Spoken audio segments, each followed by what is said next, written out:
मार्गशीर्ष 14 को महाभारत युद्ध प्रारंभ हुआ था।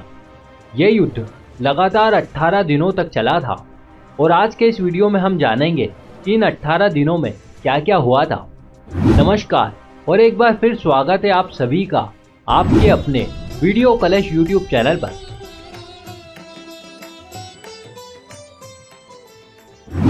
युद्ध के पहले दिन पांडव पक्ष की भारी हानि हुई थी। विराट नरेश के पुत्र उत्तर और श्वेत को शल्य और भीष्म ने मार गिराया था। साथ ही साथ उन्होंने पांडव सेना के कई बड़े कुशल सैनिकों का वध कर दिया था। अगर संक्षिप्त रूप से कहा जाए तो ये दिन कौरवों के लिए उत्साह बढ़ाने वाला और पांडवों के लिए घोर निराशाजनक रहा था। युद्ध के दूसरे दिन पांडवों को पहले दिन की अपेक्षा अधिक नुकसान नहीं हुआ था, परंतु फिर भी द्रोणाचार्य ने धृष्टद्युम्न को कई बार हराया था और तो और भीष्म ने अनगिनत बार अर्जुन और श्री कृष्ण को घायल किया था। उन्होंने हजारों कलिंगों और निषादों को मार गिराया, लेकिन फिर भी शाम तक अर्जुन उन्हें रोके रखने में सफल हुए थे। आज युद्ध का तीसरा दिन था। आज के दिन भीम अपने मायावी पुत्र घटोत्कच के साथ मिलकर दुर्योधन की सेना को रणभूमि से खदेड़ देते हैं। उधर पितामह ने भीषण नरसंहार मचा दिया। हालात की गंभीरता को ध्यान में रखते हुए श्री कृष्ण अर्जुन से भीष्म का संहार करने के लिए कहते हैं, लेकिन अर्जुन उत्साही नहीं हुए। इस पर श्री कृष्ण अपनी अस्त्र न उठाने की प्रतिज्ञा तोड़ने और खुद पितामह को मारने की बात करते हैं, परंतु इन वक्त पर अर्जुन उन्हें रोक लेते हैं और ये विश्वास दिलाते हैं कि अगले दिन वे अपनी पूरी क्षमता और उत्साह से युद्ध लड़ेंगे और पितामह को ईंट का जवाब पत्थर से देंगे। आज युद्ध के चौथे दिन रणभूमि में अर्जुन का पराक्रम देखने योग्य था। पितामह और अर्जुन के बीच महाभीषण युद्ध शुरू हो जाता है। आज के दिन सभी कौरव मिलकर भी अर्जुन को रोक नहीं पाते हैं। उधर भीम कौरव सेना में हाहाकार मचा देते हैं। ये पल दुर्योधन के लिए बड़ा ही चिंताजनक था। उसने भीम को मारने के लिए अपने गज सेना को भेजा, लेकिन पिता और पुत्र ने मिलकर उन्हें तहस नहस कर दिया। निष्कर्षित रूप से देखा जाए तो आज का दिन पांडव सेना के लिए सबसे अच्छा रहा था। आज युद्ध का 5वां दिन था और आज पितामह ने विकराल रूप धारण कर लिया था।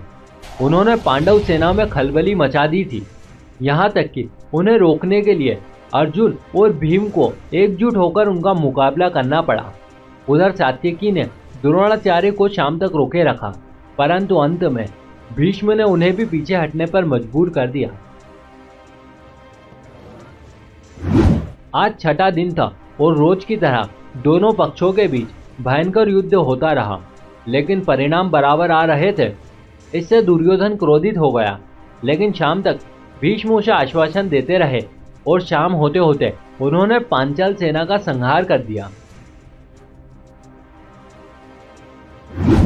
आज 7वां दिन था और अर्जुन अकेले ही कौरव सेना पर भारी गिर रहे थे। साथ ही धृष्टद्युम्न भी दुर्योधन को हरा देते हैं।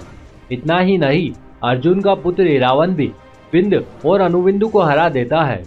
परंतु हमेशा की तरह शाम होते होते पितामह पांडव सेना पर हावी हो जाते हैं। आज 8वां दिन था और युद्ध शुरू होते ही भीष्म पांडव सेना पर हावी हो जाते हैं। उधर भीम धृतराष्ट्र के 8 पुत्रों का वध कर देते हैं।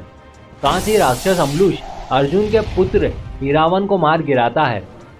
घटोत्कच अपनी माया से दुर्योधन को प्रताड़ित करने में सफल हो जाता है, लेकिन भगदत्त भीष्म के आशीर्वाद से घटोत्कच सहित भीम, युधिष्ठिर व अन्य पांडव सेना को पीछे धकेलने में कामयाब हो जाता है।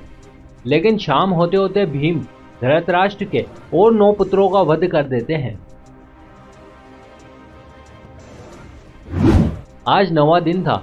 युद्ध शुरू होने से पहले दुर्योधन भीष्म से कर्ण को रण में लाने की बात करता है, परंतु भीष्म उसे आश्वासन देते हैं कि या तो वे श्री कृष्ण को युद्ध में शस्त्र उठाने के लिए विवश कर देंगे या किसी एक पांडव को मौत के घाट उतार देंगे।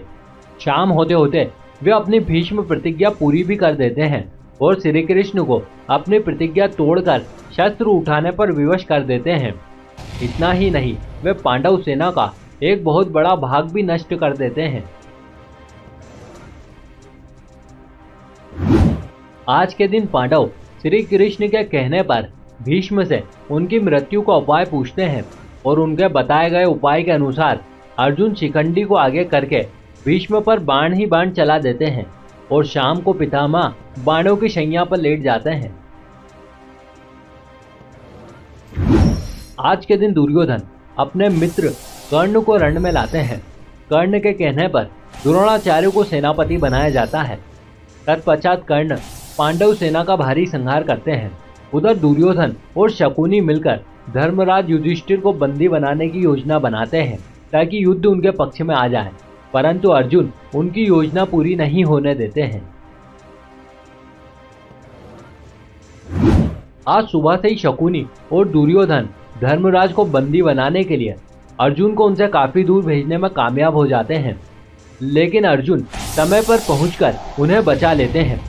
इसी भाग दौड़ में पूरा दिन समाप्त हो जाता है। आज के दिन दुर्योधन राजा भगदत्त को अर्जुन से युद्ध करने के लिए भेजता है। भगदत्त शक्तिशाली भीम को हराकर अर्जुन के साथ युद्ध करने लगते हैं और उन पर वैष्णवास्त्र का प्रयोग कर देते हैं, परंतु श्री कृष्ण इसे अपने ऊपर लेकर अर्जुन के प्राण बचा लेते हैं। अर्जुन भगदत्त की आंखों की पट्टी तोड़ देते हैं, जिससे उन्हें दिखना बंद हो जाता है और वे इसी अवस्था में उनका वध कर देते हैं। उधर द्रोण युधिष्ठिर के लिए चक्रव्यूह रचते हैं, जिसे केवल अभिमन्यु ही तोड़ना जानता था, लेकिन निकलना नहीं। युधिष्ठिर भीम आदि को अभिमन्यु के साथ भेजते हैं, लेकिन चक्रव्यूह के द्वार पर जयद्रथ सभी को रोक देता है। केवल अभिमन्यु ही प्रवेश कर पाता है। वो अकेला ही सभी कौरवों से युद्ध करता है और अंत में मारा जाता है। पुत्र अभिमन्यु का अन्यायपूर्ण तरीके से वध से अर्जुन कुपित हो जाते हैं और वे अगले दिन जयद्रथ वध नहीं तो अग्नि समाधि की प्रतिज्ञा ले लेते हैं। आज के दिन कौरव अर्जुन की अग्नि समाधि वाली बात को ध्यान में रखते हुए जयद्रथ को बचाने में लग जाते हैं। द्रोण उसे बचाने के लिए सेना के पिछले भाग में छिपा देते हैं, लेकिन श्री कृष्ण द्वारा किए गए सूर्यास्त के कारण जयद्रथ बाहर आ जाता है और अर्जुन उसका वध कर अपनी प्रतिज्ञा पूरी करते हैं, परंतु द्रोण द्रुपद और विराट को मार देते हैं। इस दिन पांडव छल से द्रोणाचार्य को अश्वत्थामा की मृत्यु का विश्वास दिला देते हैं, जिससे निराश होकर द्रोण समाधि ले लेते हैं। इसी दशा में धृष्टद्युम्न द्रोण का सिर काटकर उनका वध कर देते हैं। आज के दिन कर्ण को कौरवों का सेनापति बनाया जाता है। वे पांडव सेना का भयंकर संहार करते हैं। वे नकुल और सहदेव को हरा देते हैं, लेकिन कुंती को दिए गए वचन के कारण उन्हें मारते नहीं है। उधर भीम दुशासन वध कर उसकी छाती का लहू पीकर अपनी प्रतिज्ञा पूरी करते हैं। आज के दिन कर्ण भीम और युधिष्ठिर को भी पराजित कर देते हैं। कर्ण के रथ का पहिया भूमि में धंस जाता है। तब कर्ण पहिया निकालने के लिए नीचे उतरते हैं और उसी समय श्री कृष्ण के कहने पर अर्जुन कर्ण का वध कर देते हैं। फिर शल्य प्रधान सेनापति बनते हैं, परंतु युधिष्ठिर उन्हें मार गिराते हैं। आज के दिन भीम दुर्योधन के बचे हुए सभी भाइयों को मार देते हैं। उधर सहदेव शकुनी को मार देते हैं।